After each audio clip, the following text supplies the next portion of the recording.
I woke up that morning rehearsing sentences in my head like I was practicing lines for a play. We're not going to be just two anymore. You're going to be a dad.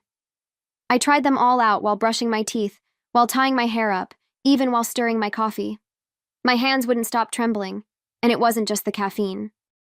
After everything we'd been through, late periods that turned into nothing, one positive test that ended with me bleeding on the bathroom floor, I honestly thought this day would never come. This time, though, the second pink line stayed. It held. It felt like life finally decided to be kind to me. On my lunch break, I ducked into a little baby store near my office, the kind I usually tried not to look at because it hurt too much. This time I walked in like I belonged there.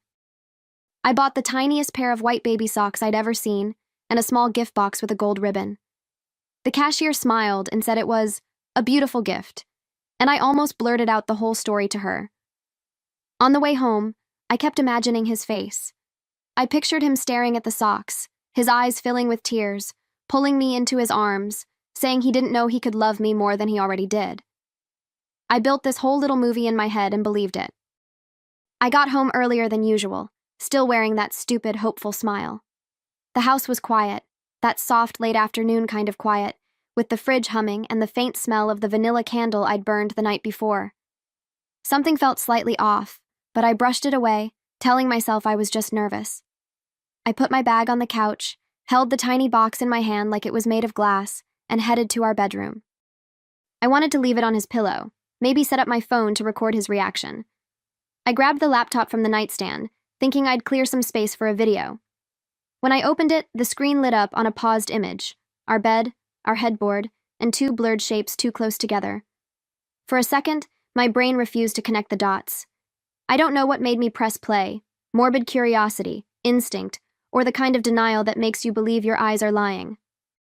But the moment the video moved, everything inside me froze.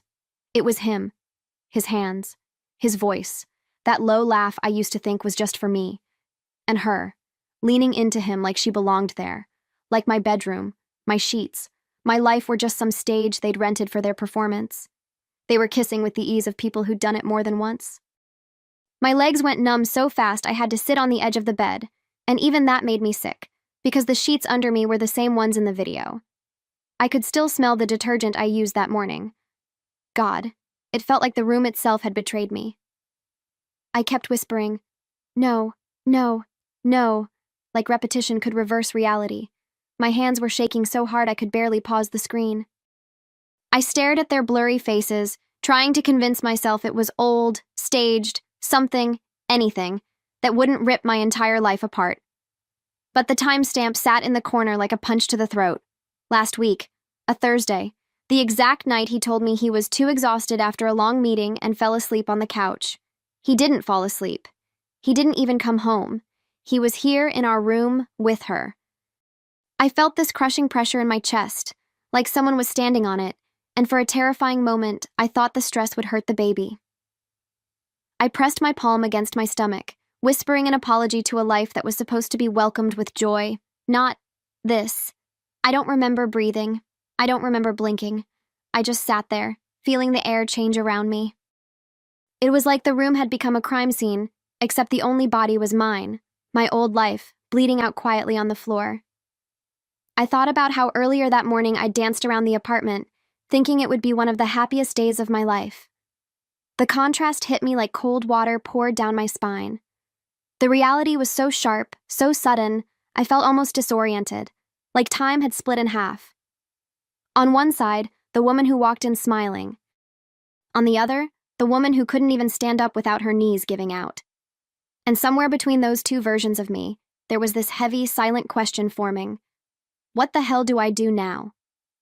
I don't know how long I stayed in that spot, staring at a paused frame of the woman's hand on his chest, on my husband's chest, as if she had any right to touch what I'd spent years loving, forgiving, building a life with. The room felt colder, like the walls were slowly pulling away from me. I finally forced myself to stand because I felt this sudden wave of nausea, part pregnancy, part heartbreak. I stumbled to the bathroom sink and splashed water on my face, but the reflection staring back looked like someone who'd aged years in minutes. My eyes were already red, my cheeks blotchy, and I had that hollow, shocked expression people get when the floor disappears under them. I kept touching my stomach, almost obsessively, reminding myself I wasn't alone in my body, that I had to stay upright, stable, breathing. When I walked back into the bedroom, the laptop was still open, the frame frozen, taunting me. I couldn't bring myself to watch more, not yet. But I could feel something shifting inside me, like a gear clicking into a new position I didn't recognize. I'd always imagined betrayal would make me scream, break things, collapse into sobs on the floor. But instead, there was this strange, focused silence settling in my bones. I moved slowly, deliberately, picking up the tiny gift box with the baby socks and placing it inside my dresser drawer. The ribbon brushed my fingers, and I felt a sting of tears I forced myself to swallow. That moment, hiding the box, felt like burying the version of me who thought love alone could protect a family. I walked through the hallway, the house suddenly unfamiliar, every shadow sharper. I heard a car door outside. His. My breath hitched, not out of hope or fear, but something colder. Anticipation. I wiped my face, smoothed my hair, and practiced breathing evenly.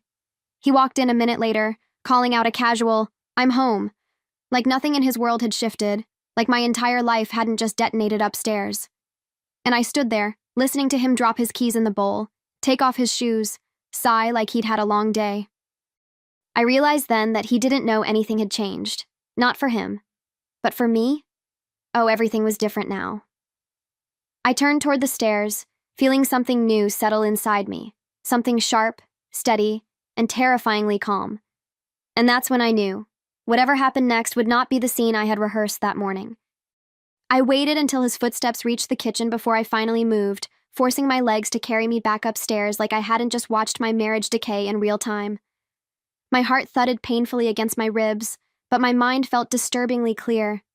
I needed answers, not from him, not yet, but from the videos themselves. So I opened the folder again, hands trembling but steady enough to click. There were more files, not one, not two, 5. Each with different timestamps, different nights. I opened the second one, already bracing myself. This time she was sitting on the edge of the bed, laughing like she owned the place, like she'd done it before. And he was standing between her knees, touching her the same way he used to touch me when he wanted to pull me closer. Something inside me cracked so loudly I swear I felt it echo in my ears. I paused again and stared at the details, the little things people don't pay attention to unless they're desperately trying to hold themselves together. The lavender pillowcase I'd bought on sale last month, the mug on the nightstand, the one he always said made tea taste better, even the shirt he was wearing, a navy blue one I ironed for him the day before that supposed late meeting. My breath turned shallow, and for a split second I thought I might faint. Seeing it all, seeing her in my space, wearing smugness like perfume, it wasn't just betrayal, it was desecration. I pressed my palm against my chest, the way my mother used to do when she was overwhelmed, but my hand just trembled uselessly. If pain had a physical weight, I swear it would have pinned me to the floor. I shut the laptop gently, not because I was calm, but because the rage rising inside me was so sharp it felt like if I slammed it shut, I would shatter. And I couldn't afford to shatter, not with the baby inside me. I whispered to myself, "Breathe, just breathe." But it felt like the air was made of needles. I walked toward the hallway, leaning against the doorframe for support. When I heard him downstairs opening the fridge, humming, completely oblivious, something in me hardened. He came home, poured himself a drink, and acted like an ordinary man with an ordinary life. Meanwhile, I was upstairs holding evidence that he'd thrown our entire world away. That contrast, his calm versus my collapse, made something in me shift from shock to cold clarity. And in that moment, I knew I couldn't confront him yet. I needed to see the full picture before I revealed that I already knew everything. I walked downstairs slowly, gripping the handrail because my legs still felt unsteady. He was leaning against the kitchen counter, scrolling on his phone like a man who had absolutely nothing to hide. When he looked up and smiled at me, that casual, familiar smile, my stomach twisted so violently I had to bite my tongue. He asked if I wanted dinner, said he could order something since he knew I'd been tired lately. Hearing him pretend to care felt like someone pressing on a bruise. And the worst part? I somehow managed to nod and say I wasn't hungry. My voice didn't even shake. He didn't notice a damn thing. That alone told me everything I needed to know about how disconnected he'd become, how far from me he'd drifted while I stayed loyal, naive, hopeful. As he talked about his day, some boring story about a coworker messing up a presentation, I studied him differently. The way he crossed his arms, the small fleck of perfume on his collar I hadn't noticed before, too sweet to be mine, the faint red scratch on his neck. It was like I was watching a stranger wearing my husband's face. He said something about being burnt out from work lately, and I almost laughed because I had seen exactly what had drained him last week, and it sure as hell wasn't spreadsheets. I felt this buzzing in my ears, anger mixed with heartbreak, like emotions were fighting for territory inside me. It took everything in me not to scream, not to say, "Burnt out? Really? Because you looked pretty energetic with her." He came closer, put his hand on my back, told me he missed how quiet and sweet things used to be between us.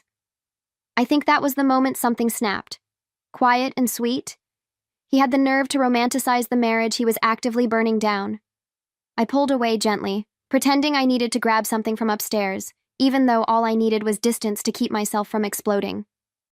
As I climbed the stairs again, each step felt heavier, like my body was carrying the weight of every lie he'd told recently. And right there, halfway up, one clear thought rose above all the noise. If I was going to confront him one day, it wouldn't be blindly.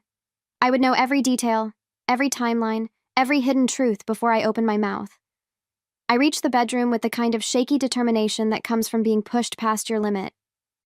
The laptop was still there, sitting on the duvet like an open wound. But this time, instead of collapsing, I forced myself to sit and breathe through the nausea swirling inside me. I knew I needed to watch the rest, not because I wanted to torture myself, but because knowledge was the only weapon I had right now. So I opened the third video. This one was shorter, almost rushed, as if they hadn't even bothered to make themselves comfortable. She was wearing one of his shirts, my husband's shirt, and he was behind her, kissing her neck the way he used to kiss mine when he came home early and wanted to surprise me. My hands balled into fists so tight my nails dug into my palms. I scanned the timestamp again. A Sunday afternoon.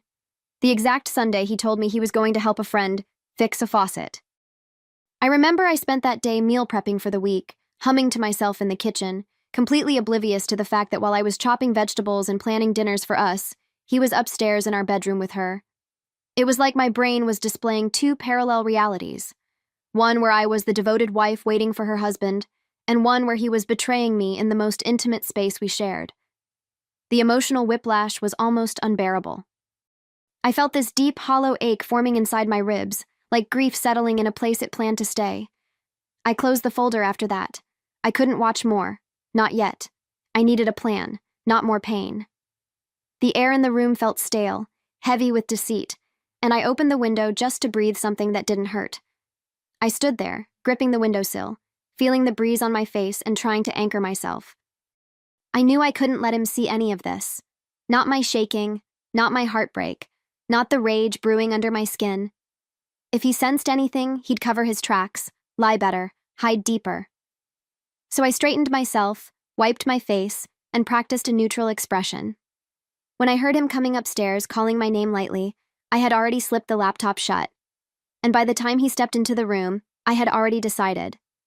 I would gather every truth before I ever confronted him. He wouldn't see my storm coming.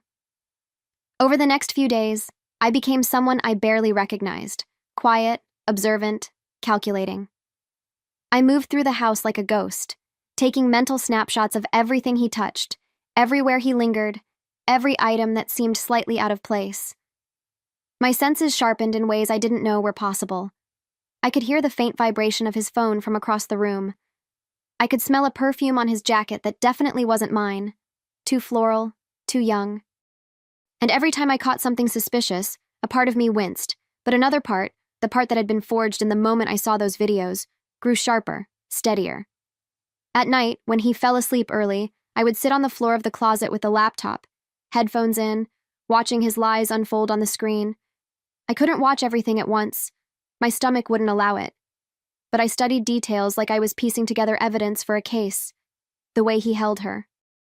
The angle of the camera, the timing of the videos.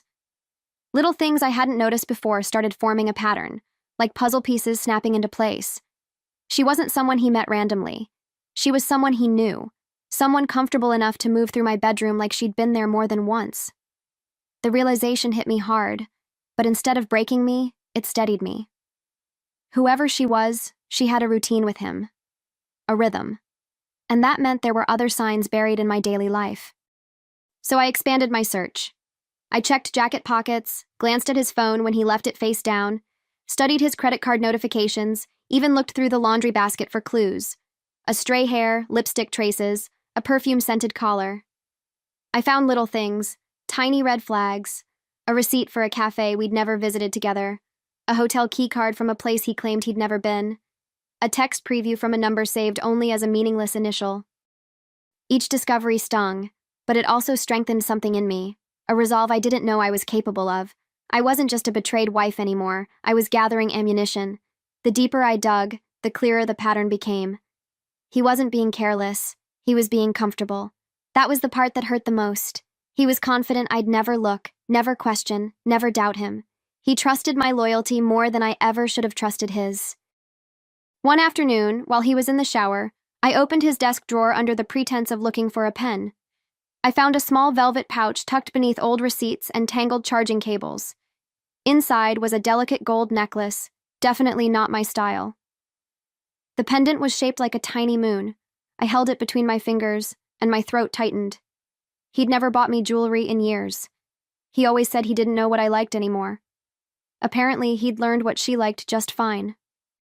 I placed the necklace back exactly where I found it, lining it up with the dust mark so he wouldn't notice a thing. My heart was pounding so fast I felt nauseous, but the nausea wasn't just pregnancy, it was anger simmering under my skin. I could feel the baby flutter faintly, almost as if sensing the storm inside me. I rested my hand on my stomach, whispering silently to the tiny life I was protecting, promising that I wouldn't let this chaos touch us more than it already had. That small movement grounded me. It reminded me why I couldn't afford to react recklessly. I needed to stay level-headed, even if every cell in my body wanted to scream. That night, while he slept peacefully beside me, I slipped out of bed and sat on the hallway floor, scrolling through his email on the shared tablet. He'd forgotten to log out, a rookie mistake from a man who thought he was untouchable. That's where I found it, a confirmation for a weekend reservation at a boutique hotel. The reservation was for 2. The date? Last month. He had told me he was traveling for work, staying at a business-class hotel with terrible coffee and no room service. My vision blurred as the truth rearranged itself in my mind. He'd been with her on a romantic weekend while I stayed home worrying about delayed cycles and possible complications. My fingers trembled as I forwarded the email to myself. That was the moment something inside me clicked into place. Not rage, not heartbreak. Strategy. I wasn't collecting evidence anymore. I was preparing for war. The next morning I woke up feeling different. Not lighter, no, nothing about this felt light, but steadier, like the ground beneath me had finally stopped shifting. I knew what I had to do next. I called a lawyer, not from my phone, too risky, but from an old prepaid one I kept in a drawer for emergencies. When the lawyer picked up, I introduced myself in a low, controlled voice I didn't even recognize. She spoke calmly, professionally, asked me a few basic questions, but when I mentioned the videos taken in my own bedroom, her tone changed. She asked if I felt safe. I told her I wasn't in danger physically, but emotionally, I was standing in a minefield. She told me exactly what documents to prepare, what assets I had full rights to, what steps I could take without tipping him off. For the first time since this nightmare began, I felt a flicker of power return to my chest. After the call, I sat on the edge of the bed, staring at the folded baby sock still hidden in the drawer. The contrast hit me again. This tiny symbol of new life versus the rotting truth of my marriage. But instead of crying, I felt clarity sharpening inside me. I wasn't just fighting for myself anymore. I was fighting for the little life growing inside me, the one who deserved stability, safety, and a mother who wasn't drowning in someone else's lies. I placed my hand on my belly and made a silent promise. I would not bring my child into a home where deceit lived in the walls. I spent the rest of the afternoon organizing everything. I printed the hotel confirmation, saved screenshots of suspicious emails, copied the videos onto a flash drive, and hid it all in a place he'd never think to look. I moved with a kind of cold precision that felt foreign but necessary.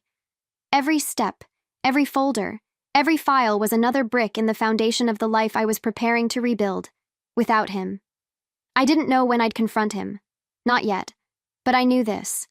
When the moment came, he wouldn't see it coming. He'd think everything was normal, safe, predictable. And that false sense of security would be the last gift I ever gave him. I chose the night carefully. Too carefully, maybe. A calm Tuesday, the kind where nothing dramatic is supposed to happen. I made dinner earlier than usual, set the table neatly, even lit one of those soft candles he always said made the house feel cozy. I wasn't trying to seduce him or soften him. I was building a stage, a silent arena. I wanted him relaxed, unsuspecting, lulled into that comfort he'd taken for granted for far too long. My heart thudded beneath my ribs the whole time, but outwardly I moved with slow, methodical ease, the way someone does when they've rehearsed their lines 1,000 times. By the time he walked through the door, shaking off the cold, I'd already slipped into character. He kissed my cheek distractedly and said he was glad to come home to a peaceful house for once. The irony nearly made me choke. I watched him eat, watched him talk about work, watched him scroll his phone between bites like this was any ordinary night. But underneath the table, my knees were trembling, not from fear, but from the weight of anticipation. I wasn't scared of him anymore. I wasn't even scared of what came next. I was only scared of losing control, of breaking too soon, of letting emotions spill when I needed precision. I kept touching the edge of my plate, grounding myself in the cool ceramic. I reminded myself, you're not here to cry. You're here to end it. After dinner, I wiped my hands on a towel and asked him calmly if we could talk in the living room. He sighed, acting annoyed, as if deep conversations with a wife were this exhausting chore he was too busy for. He dropped onto the couch, leaned back, and asked, "Is this about you being stressed lately?" The way he said it, lazy, dismissive, almost bored, sent a cold shiver down my spine. I sat across from him, but I didn't speak immediately. I just watched him, really watched him. The man I had once trusted with every part of my life stared back at me, utterly unaware that his entire world was sitting on the edge of unraveling. And for the first time since this all began, I felt something close to calm settle over me. He had no idea what was coming, not even the faintest clue. He ran a hand through his hair, sighing dramatically, like I was about to nag him about chores or bills. "Can we not do this tonight?" he muttered, eyes already drifting toward his phone. "I've had a long day." The audacity of it almost made me laugh. A long day? I had spent weeks collecting proof of his betrayal while carrying his child, and he was tired? Instead of reacting, I reached into the drawer of the side table and took out the flash drive. A small, ordinary object, yet it carried the weight of every sleepless night, every tear I swallowed, every breath I forced myself to take for the baby. I set it on the coffee table gently, almost tenderly. He glanced at it, confused, not yet alarmed. "What's that?" I didn't answer. I simply picked up the remote and clicked the TV on. The screen lit up, and for a second the room was silent except for the low hum of the sound bar. Then the first video began to play. Our bedroom, our sheets. His hands on her, his laugh with hers. The color drained from his face so fast it was like watching someone go into shock. He lunged forward to grab the remote, stuttering something about privacy and, "This isn't what you think." But I held a hand up, my voice low and razor steady as I said, "Sit. Down." He froze. I'd never spoken to him like that before, never with authority, never with finality. He sank back onto the couch, his breathing shallow, his eyes wide with the panic of a man who realized he'd miscalculated the one person he should have feared losing. He started talking, fast, sloppy, desperate. He said he didn't know how the videos got there. He said it was old. He said it was meaningless. Then he said it only happened once, then twice. Then he blamed stress. Then he blamed me. He said I'd been emotionally distant, that he'd felt lonely, that he'd made a stupid mistake. Every lie dug his grave deeper. I just watched him unravel, watched the guilt pour out of him in every inconsistent sentence, every pathetic attempt at control. And then, When he finally paused to catch his breath, I spoke. "Do you know what day I found these?" I asked quietly. He blinked, confused. "The day I was going to tell you I'm pregnant." The words hit him like a physical slap. His mouth fell open, and he made this strangled sound, as if he couldn't decide whether to cry or collapse. For a moment, he just stared at me, like he was trying to process two realities at once, the one where he'd been caught cheating, and the one where he was supposed to become a father. His face twisted into something pathetic and frantic, and he reached for me, saying my name like it was a lifeline. He said he was shocked, that he couldn't believe it, that this changed everything. But the way he said it, it wasn't joy, it was panic. Panic that his double life was crashing down at the worst possible moment. I stepped back before he could touch me. My whole body recoiled instinctively. I didn't want his hands on me. Not now, not ever again. His palms hovered in the air uselessly before he let them drop. He started begging then, real begging, knees on the carpet, hands clasped, voice cracking. He said he loved me. He said he wanted our family. He said she meant nothing. He promised he would cut ties immediately. He swore he'd go to therapy, delete numbers, change routines, anything I wanted. It was like watching a man bargain for his own life. But underneath the desperation, I could still see the man from the videos, the man who kissed another woman in our bed, who whispered things into her neck, who thought I'd never find out because I'd always been too trusting. His tears didn't move me. If anything, they made me colder, because I knew exactly what he wasn't crying for. Me, the baby, the family. He was mourning the loss of his comfort, his convenience, the life where he could have both women without consequences. I waited until his sobbing softened into ragged breaths. Then I walked to the hallway and returned with the folder the lawyer told me to prepare. I placed it on the coffee table next to the flash drive, two symbols of a life he'd never reclaim. His eyes darted between them, confusion turning to dread. What is that?" he whispered. I sat across from him, my posture straight, my voice calm. "It's everything you need to leave this house tonight," I told him. "My lawyer will handle the rest." He blinked rapidly, shaking his head as if refusing reality. "Leave? Tonight? You can't be serious." But I cut him off with a quiet finality that even surprised me. "I'm done." The words weren't loud, but they carried every ounce of agony, strength, and certainty inside me. And for the first time since I'd known him, he understood he had truly lost. The silence after he left that night didn't feel peaceful, not at first. It pressed against the walls like a heavy fog, thick and unfamiliar, making the house echo in ways I'd never noticed. I sat on the couch long after the door closed behind him, listening to the emptiness, feeling both relieved and hollow at the same time.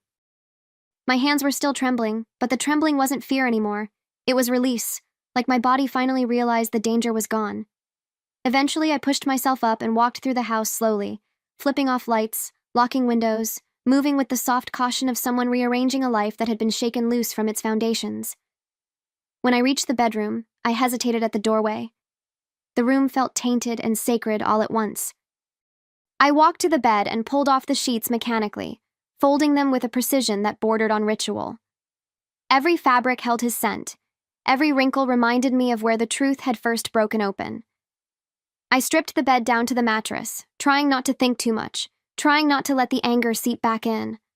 Then, when everything was bare, I sat on the edge and breathed deeply, pressing my hand against my belly for grounding. The baby fluttered lightly, almost like a reminder. Or reassurance. And in that small, gentle movement, something inside me softened. I wasn't alone. I wasn't broken. I wasn't abandoned. I was carrying a future he no longer had access to. The next morning, the house felt different. Still quiet, but less suffocating. I made myself tea, the kind with ginger that helped with nausea, and sat by the window watching people walk their dogs, jog, live their normal little lives. My world had turned upside down, yet outside everything continued. The contrast stung in a strange way, humbling, grounding, almost comforting. I wrapped my hands around the warm mug and let myself breathe for a moment without urgency, without pretending, without strategizing. That first sip hit something deep inside my chest, a reminder that small comforts still existed. And as I watched the sunlight creep across the floor, I realized something that surprised me. The worst part was over. What came next would hurt, yes, but it would be mine to rebuild, not his to ruin. Later that day, I opened the closet to put away some laundry, and for a moment I just stood there staring at the empty space where his clothes had been. It looked strange, too spacious, too organized, almost echoing. But instead of sadness, what I felt was a strange, quiet disbelief, like I'd walked into someone else's life by accident. I ran my fingers along the wooden hanger rods, remembering how many times I'd hung his shirts, straightened his jackets, tucked his sweaters away neatly. All those small acts of care I'd done automatically, without thinking, because that's what love looked like to me. Now the closet was a different kind of symbol, one of absence, yes, but also of possibility. A blank space is still a space. It can be filled with something better. I found one of his old t-shirts still wedged behind a shoebox, and instead of folding it, I sat on the floor, holding it in my hands. The fabric felt softer than I remembered, worn from years of use. But when I pressed it to my face, expecting maybe some wave of nostalgia or grief, nothing came. No tears, no longing. Just a dull, distant ache, like touching a bruise that no longer hurt. I realized then that I'd already begun detaching long before I confronted him. The betrayal had ripped the bond clean, but the healing had started quietly, in the hours I spent gathering truth and choosing myself. I set the shirt aside gently, not out of affection, but out of respect for the woman I had been, the one who loved him with everything she had. By afternoon, I found myself in the spare room, the one that had been half storage, half, we'll organize it someday. I flicked on the light and dust floated lazily through the sunbeam. Something about the untouched quiet of it made me pause. Without planning to, I placed my hand on my belly, feeling the faint, rhythmic flutter that had started happening more often lately, and it hit me with a clarity so sharp I almost gasped. This could be the baby's room. A small, simple thought, but it made my heart swell and crack at the same time. I took a slow breath, letting the idea settle in my chest. For the first time since the night everything fell apart, I felt a flicker of genuine warmth, a tiny flame of hope pushing up through the ash. A few days later, I sat down with my lawyer to finalize everything. She walked me through each document patiently, her voice calm and steady, so different from the chaos that had been living in my head. When she slid the final set of papers toward me, I stared at my name printed beside his, the black ink still crisp, still binding. My hand hovered for a second, trembling not from fear, but from the sheer weight of closing a chapter I once believed would last forever. Then I signed, one stroke at a time, clean, certain, permanent. When I handed the pen back, something inside me untangled, like a knot that had been there for years finally loosened. She congratulated me gently, told me I was strong, and for the first time, I actually believed her. That afternoon, I went home and opened the spare room again. The air felt lighter this time, as if the house itself had exhaled. I sat on the floor with a notebook, sketching ideas for paint colors, furniture, little decorations. I wasn't rushing. I wasn't overwhelmed. I was just imagining. And it felt good. I pictured a soft green wall, a crib by the window, maybe a mobile with tiny stars. I pictured rocking in a chair with the baby against my chest, both of us safe, both of us starting fresh. The drawings were shaky. I've never been artistic, but they were filled with something I hadn't felt in a long time. Intention. Possibility. Love that didn't require forgiveness or sacrifice. That night, as I settled into bed alone, I pulled the blanket around me and listened to the quiet. No tension, no forced conversations, no pretending. Just silence. A healing kind of silence. I pressed my hand over my belly, feeling that familiar, gentle movement from within. It brought tears to my eyes, but not the painful kind. These were warm, soft, almost cleansing. "It's just us now," I whispered, and saying it out loud didn't scare me. It comforted me. I realized I wasn't rebuilding without something. I was rebuilding toward something. A life shaped by truth, resilience, and a love that actually deserved to stay. And for the first time in weeks, I drifted to sleep with peace instead of dread.